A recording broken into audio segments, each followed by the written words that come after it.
కేంద్ర కేబినెట్ ఈ రోజు సమావేశం కానుంది. మధ్యాహ్నం 1 గంటకు ప్రధాని అధ్యక్షతన కేబినెట్ సమావేశం కానుంది.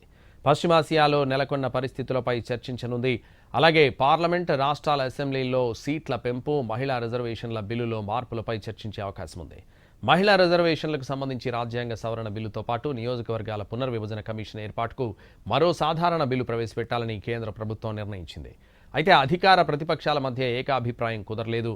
5 రాష్ట్రాల అసెంబ్లీ ఎన్నికలు పూర్తయిన తర్వాత ప్రత్యేక పార్లమెంట్ సమావేశాలు నిర్వహించాలని ప్రతిపక్షాలు కోరాయి. పార్లమెంటరీ వ్యవహారాల మంత్రి కిరణ్ రిజిజుకు ప్రతిపక్షాలు లిఖితపూర్వకంగా తెలియజేశాయి. 2 కీలక బిల్లుల్లో ప్రభుత్వం ప్రతిపాదించే అంశాలను అధ్యయనం చేసేందుకు తగినంత సమయం కావాలని ఆ లేఖలో తెలిపాయి ప్రతిపక్షాలు.